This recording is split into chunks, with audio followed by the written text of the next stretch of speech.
السلام علیکم ناظرین، ڈاکٹر طاہر پروگرام حالات حاضرہ میں آپ کی خدمت میں حاضر ہوں۔ آج میں بات کروں گا اسرائیل کی نیشنل انٹیلیجنس ایجنسی موساد کے بارے میں۔ اسرائیل کی ریاست کا قیام عرب سرزمین پر 14 مئی 1948 کو وجود میں آیا، اور یہ ریاست جیوگرافیکلی ایک ایسے خطہ زمین پر قائم کی گئی جس کے ارد گرد اسلامی ممالک، جس کی وجہ سے اسرائیل کی ریاست کو بہت سے انٹرنل اور ایکسٹرنل خطرات کا سامنا تھا۔ تو اپنے ان خطرات کو کاؤنٹر کرنے کے لیے اسرائیل ایک ایسے ادارے کا وجود چاہتا تھا جو ان خطرات کا مقابلہ کر سکے۔ تو اس مقصد کے لیے 13 دسمبر 1949 کو موساد کا ادارہ قائم کیا گیا۔ اس کا بیسک مقصد انٹیلیجنس کلیکشنز، کورٹ آپریشنز اور کاؤنٹر ٹیررزم تھا۔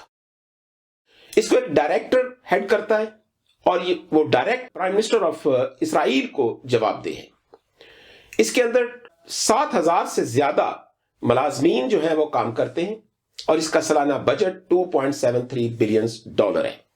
اس حساب سے یہ دنیا کی ایک بڑی انٹیلیجنس ایجنسی ہے۔ اس کے اندر بہت سے یونٹس ہیں جن کو اس ویڈیو میں اس مختصر وقت میں ڈسکس کرنا ممکن نہیں ہے، لیکن جو ان کے مین یونٹس ہیں، مین ڈپارٹمنٹس ہیں، ہم اس کے اوپر بات کریں گے۔ ان کا سب سے بڑا جو یونٹ ہے وہ انٹیلیجنس کلیکشن ہے۔ اس یونٹ کے اندر جو ڈفرنٹ ڈپلومیٹس ہیں وہ اپنا رول ادا کرتے ہیں۔ جیسا کہ اسرائیل کی دوسرے ممالک میں جو ایمبیسیز ہیں، کونسلیٹ ہیں، ان کے اندر جو ایمبیسڈر اور دوسرے جو ڈپلومیٹک پوسٹ کے اوپر، عہدوں کے اوپر کام کرنے والے اسرائیل کے لوگ ہیں، ان میں بعض اوقات اسرائیل کی انٹیلیجنس ایجنسی موساد کے ایجنٹ ہوتے ہیں، اور ان کی ذمہ داری ہوتی ہے کہ سیکریٹس انفارمیشن کلیکٹ کرنا، سپائنگ آپریشن کرنا، اور فوراً جو انٹیلیجنس انفارمیشن ہے اس کو کلیکٹ کرنا۔ یہ سارا اس ڈپارٹمنٹ کے اندر آتا ہے۔ تو یہ مین ڈپارٹمنٹ ہے اس کا سب سے بڑا۔ اس کے علاوہ جو ریسرچ ونگ ہے وہ بھی اس انٹیلیجنس کلیکشن ڈپارٹمنٹ کے اندر ہے۔ جو انٹیلیجنس ٹیکنالوجی ہے وہ بھی اسی انٹیلیجنس کلیکشن ڈپارٹمنٹ کے اندر ہے، اور اس کے اندر جو اوورسیز آپریشنز ہوتے ہیں، خاص طور پر اوورسیز انٹیلیجنس کلیکشنز ہوتی ہے، وہ اس کا بیسک مقصد اس ڈپارٹمنٹ کا، اس یونٹ کا، انٹیلیجنس کلیکشن کا یہ ہوتا ہے۔ اس کے علاوہ جو دوسرا اس کا ڈپارٹمنٹ ہے، دوسرا یونٹ ہے، وہ اس کا متسادہ یونٹ۔ متسادہ یونٹ کے اندر جو اسیسینیشن پلانز ہیں اور سبوتاج پلانز ہیں وہ کیے جاتے ہیں۔ اسیسینیشن سے مراد یہ ہے کہ دنیا کے اندر وہ جو اینٹی اسرائیل حکومتیں ہوتی ہیں یا اینٹی اسرائیل لوگ ہوتے ہیں جن سے اسرائیل اپنے آپ کو خطرہ سمجھتا ہے، چاہے وہ سیاستدان ہوں، چاہے وہ سائنٹسٹ ہوں، بزنس مین ہوں، یا وہ کسی ٹیررسٹ آرگنائزیشن سے تعلق رکھتے ہوں، ان کو اسیسینیٹ کرنا یہ اس ڈپارٹمنٹ کا، اس یونٹ کا کام ہوتا ہے۔ اور بعض اوقات ملکوں کے اندر ان کی حکومتوں کو سبوتاج کرنا وہ بھی اسی ڈپارٹمنٹ کے اندر آتا ہے۔ اس کے علاوہ ایک اور یونٹ جو موساد کے اندر ہے اس کو کہتے ہیں کڈن یونٹ۔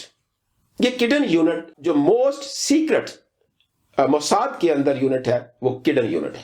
اس کے اندر جو اسرائیل کی اسپیشل فورس کے جو ریٹائرڈ فوجی ہوتے ہیں ان کو ریکروٹ کیا جاتا ہے، اور ان کی رسپانسبلٹی ہوتی ہے کہ دنیا کے اندر ہائی ویلیو ٹارگٹس، ایسے ٹارگٹس کہ جو اسرائیل کی سلامتی کے لیے یا اسرائیل کے انٹرسٹ کے خلاف ہوں، ان کو ٹارگٹ کرنا اور ان کو اسیسینیٹ کرنا۔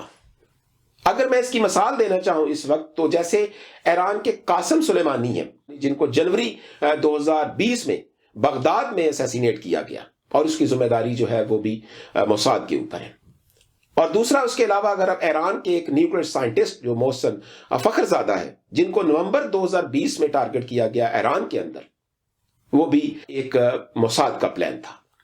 تو یہ جو اسپیشل یونٹ ہے، کڈن یونٹ جو ہے، اس کے اندر یہ جو کام کرنے والے لوگ ہیں، ان کا یہ اسپیشل فنکشن ہوتا ہے کہ یہ آپریشن کرتے ہیں، اسیسینیٹ جو آپریشنز ہوتے ہیں وہ ان کی رسپانسبلٹی ہوتی ہے۔ اور اپنے قیام سے لے کر اب تک، یعنی جنوری 2023 تک، موساد دنیا بھر کے اندر 2727 قریب اسیسینیشن آپریشن کر چکا ہے۔ تو اس لیے یہ ڈپارٹمنٹ جو ہے یہ خاص ڈپارٹمنٹ ہے، خاص یونٹ ہے اسرائیل کی انٹیلیجنس ایجنسی موساد کے اندر، ایک سیکرٹ یونٹ ہے۔ اس کے علاوہ اگر ہم اس کے بارے میں دوسری ہارپون اس کا یونٹ ہے، ہارپون یونٹ جو ہے جو ٹیررزم فائنانس ہے، جو ایسا جو ٹیررزم کے سلسلے میں جو استعمال ہوتا ہے اس کو کنٹرول کرنا جو ہارپون یونٹ کی رسپانسبلٹی ہوتی ہے۔ اس کے علاوہ 1949 سے لے کر جب سے اس کا وجود قائم ہوا موساد کا 1949 سے لے کر اب تک اس کے 13 ڈائریکٹر اس کے اپوائنٹ ہو چکے ہیں۔ اس وقت جو موجودہ اس کے ڈائریکٹر وہ ڈیوڈ بیرین ہیں۔ اور اسرائیل کے انٹیلیجنسی موساد کے یہ خاص بات یہ ہے کہ اس کے آبجیکٹیوز، اس کے مشن، اس کا پرپس، اس کا رول، اس کا بجٹ، اس کے بارے میں اسرائیل کے لا میں کوئی چیز ڈیفائن نہیں کی گئی، یعنی کہ اس کو ان ساری معلومات کو خفیہ رکھا گیا ہے اور ان معاملات میں موساد کو مکمل آزادی حاصل ہے۔ اب میں بات کروں گا موساد کی اچیومنٹس کے بارے میں۔ ویسے تو موساد کی اچیومنٹس کی بہت ایک لمبی فہرست ہے جن کو اس محدود وقت میں ڈسکس کرنا ممکن نہیں ہے، لیکن جو خاص اس کے جو اچیومنٹس ہیں میں ان کے بارے میں بات کروں گا۔ سب سے پہلے بات یہ ہے کہ دنیا کی جو سب سے بڑی ملیشیاز ہیں الفتح اور حزب اللہ، یہ اسرائیل کے جو ہمسایہ ممالک ہیں وہاں پر موجود ہیں۔ یہ دنیا کی سب سے بڑی پروفیشنل ٹرینڈ آرمڈ گروپ ہیں ملیشیاز، یہ اینٹی اسرائیل ہے اور یہ کوئی موقع ہاتھ سے نہیں جانے دیتے جب یہ اسرائیل کے اوپر کسی نہ کسی حوالے سے اٹیک نہ کریں، اور اسرائیل بھی ان کے اوپر جو وہ کاؤنٹر اٹیک کرتا ہے۔ لیکن اسرائیل کی انٹیلیجنس ایجنسی موساد نے حزب اللہ اور الفتح کو کاؤنٹر کرنے میں بہت اہم رول ادا کیا، تو یہ ایک بہت بڑی اچیومنٹ ہے موساد کی۔ دوسری بات اگر میں اس کی اچیومنٹس کی بات کروں، جیسے کہ 2001 میں اسرائیل کی انٹیلیجنسی موساد نے امریکن CIA کو یہ انفارم کیا تھا، یہ خفیہ معلومات دی تھی کہ تقریباً 200 کے قریب جو دہشت گرد ہیں وہ امریکہ میں داخل ہو رہے ہیں اور ان کا کوئی ہائی ویلیو ٹارگٹ ہے، لیکن جو FBI تھی امریکن، انہوں نے اس چیز کو اگنور کیا اور اس کے 1 ماہ کے بعد 9/11 ہو گیا۔ اس کے علاوہ مصر کے اندر انہوں نے بہت سارے جو سیکرٹس آپریشنز کیے، اور ایران جو ہے، ایران تو ان کے خاص نشانے پر رہا۔ میں اگر ایران کی بات کروں تو ایران کا میں ایک جو آپریشن انہوں نے کیا بہت بڑا، میں اس کے بارے میں ڈسکس کرنا چاہوں گا۔ 31 جنوری 2018 کو موساد کے جو اسپیشل ایجنٹس تھے انہوں نے ایران کے کیپٹل تہران میں جو ان کا نیوکلیئر ویئر ہاؤس ہے وہاں پر انہوں نے ایک سیکرٹ آپریشن کیا۔ اس کی ڈیٹیل کچھ اس طریقے سے ہے کہ اس ویئر ہاؤس کے جو گارڈز تھے وہ رات کو چلے جاتے تھے اور صبح 7 بجے وہ واپس آتے تھے، اور اس دوران وہاں پر الارم نصب ہوتے تھے کہ جو کوئی بھی جو موومنٹ دیکھنے پر وہ بجتے تھے۔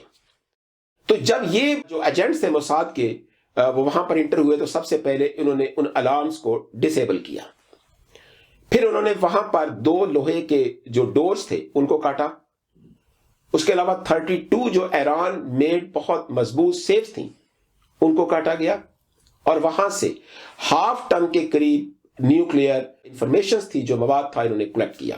ان میں 50,000 سے زائد فائلز تھیں، اس کے علاوہ disk, computers, different devices, future plans, وہ انہوں نے سارا کلیکٹ کیے ان ایجنٹس نے اپنے اس آپریشن کے دوران۔ اور ان کو موساد کی طرف سے ان ایجنٹس کو یہ آرڈر تھا کہ انہوں نے اپنا آپریشن جو ہے یہ صبح 5 بجے تک انہوں نے کمپلیٹ کرنا ہے، کیونکہ 7 بجے دوبارہ وہ گارڈز آتے تھے اس ویئر ہاؤس کے، تو انہوں نے 2 گھنٹے کے اندر ایران کا بارڈر ہے اس کو کراس کرنا ہے۔ اور بالکل انہوں نے اپنے اس پلان کے مطابق 5 بجے تک انہوں نے اپنا آپریشن مکمل کیا۔ 1/2 ٹن کے قریب انہوں نے وہاں سے نیوکلیئر جو مواد تھا اس کو اکٹھا کیا، اور وہ 2 گھنٹے کے اندر وہ 7 بجے سے پہلے وہ ایران کا بارڈر کراس کر کے، اور پورا آپریشن جو تھا وہ 6 گھنٹے اور 29 منٹس میں مکمل کیا گیا۔ نو ڈاؤٹ کہ یہ ایک بہت بڑا آپریشن تھا جو موساد نے مکمل کیا، اور اس کو اسرائیل کے اس وقت کے جو پرائم منسٹر تھے نیتن یاہو، انہوں نے ایک پاور پوائنٹ پریزنٹیشن دی میڈیا کو، اور وہ ساری انہوں نے فائلز اور وہ ڈیوائسز اور وہ ساری چیزیں جو تھیں انہوں نے میڈیا کے سامنے پیش کی، اور بتایا کہ ان کی انٹیلیجنس ایجنسی موساد نے کیسے ایران کے نیوکلیئر پروگرام کو دنیا کے سامنے اوپن کیا اور کس طریقے سے ان کا یہ راز چرائے۔ اور یہ ایران کی جو سیکیورٹی ایجنسیز تھی ان کی بہت بڑی ناکامی تھی، اور اس سے ایران کے نیوکلیئر پروگرام کو بہت بڑا نقصان ہوا۔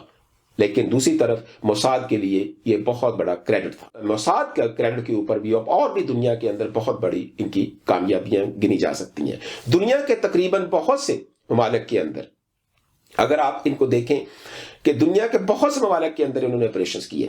ان کی ایک اچیومنٹس میں یہ بات ہے کہ جو ماڈرن لیٹسٹ انٹیلیجنس ڈیوائسز ہیں، ماڈرن لیٹسٹ انٹیلیجنس ڈیوائسز، وہ بھی موساد کا کارنامہ ہے کہ انہوں نے انٹروڈیوس دنیا میں کروائی، انہوں نے انوینٹ کی.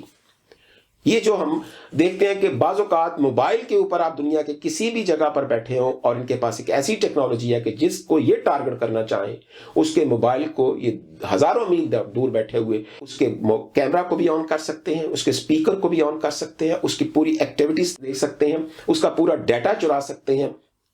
تو یہ ان کا جو یہ جو سافٹ ویئر ہے یہ اسرائیل کی انٹیلیجنسی موساد کے پاس ہے. باقی بھی دنیا کو انہوں نے کچھ دیا ہے لیکن بے شک یہ. پھر اس کے علاوہ یہ دنیا کے جو فرینڈلی کنٹریز ہوتے ہیں ان کے ساتھ مل کر بھی یہ آپریشنز کرتی ہیں، جیسے امریکن CIA کے ساتھ اور انڈیا کی انٹیلیجنسی را ہے اس کے ساتھ ان کا ورکنگ ریلیشن شپ ہے.